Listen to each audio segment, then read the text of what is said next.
And I make a joke. He said, why don't you shove a Ryobi drill up your And I tweet right back, why Ryobi? Yeah, why not DeWalt? Why not? Why? And then I did, but that one was. Milwaukee. There's a whole. He handled whole hog with a half-inch Makita, go with the Makita. Well, but the guy wrote back, he goes, makes a better plumber's yes, drill. but the guy wrote back, he says, sorry, I was having a tough day. I probably shouldn't have said that. So at least I had an interplay. Sure. What did that come out of? Out of nowhere, this meanness. That was a clip from Adam Carolla and Dennis Prager's upcoming new movie. It's called No Safe Spaces. Comedy used to be the realm of liberals in America, but that has changed recently. Turn on any late-night show. Humor is gone. It's dead. It's been replaced by suffocating propaganda and mindless, repetitive political correctness. Is that permanent? Can it be fixed? Can the country regain its sense of humor, its sense of art, its sense of dignity, really, and perspective? We had that conversation in part 2 of our interview with Carolla and Prager. Here's part of what they said. What if everyone simultaneously stopped apologizing, stopped backpedaling, stopped walking back tweets when they were quoting Winston Churchill, and then they had to apologize after quoting Winston Churchill or whomever or whatever? What if it all stopped on Monday? There'd be no more business on Tuesday for the people who are trying to shut you down. If we did it and we provided a uniform front, if we all just sort of said, no, I'm not going to apologize, it was a joke, or you took it the wrong way, or I meant it, live with it, this would end immediately. Let's do that. Can you think, since you guys have just spent the last more than a year working on this film about this topic, can you think of anyone who's done that, who is other than you all, who's just drawn the line in normal life, and I'm sorry, I'm not going to apologize for what I did? Donald Trump. Good point. And that's what drives them crazy. He just marches on, does his thing. Overwhelmingly, it has been good for the United States and the world. He has said some ridiculous things, even some bad things, fully acknowledged.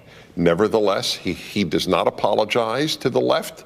He is the ultimate nemesis of the left because he doesn't care what they say. And I have said often, I'm a religious guy, and I have said there is more fear of the left in America than fear of God. There's more fear of the New York Times editorial page than fear of God. And even if you're an atheist, you can acknowledge the truth of that. And that, when you bust that fear, it's over.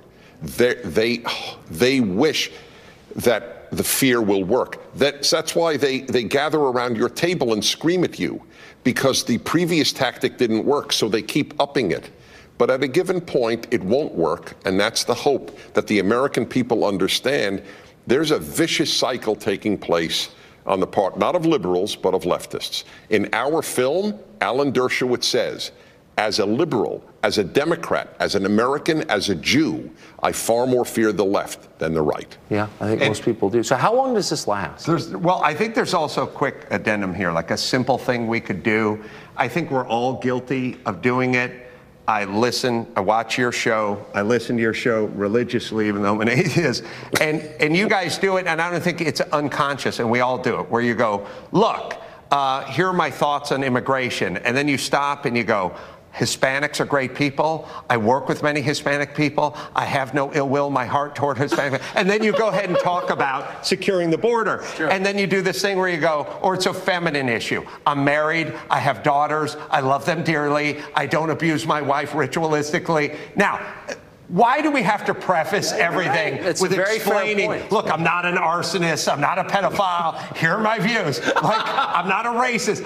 This notion, of course you're not a racist, you're not a racist. I'm not a racist in theory. I make a few off-color jokes. My point is we shouldn't have to preface every talking point with, I'm not misogynistic, I'm not xenophobic, I'm not homophobic, I'm not racist. We're not.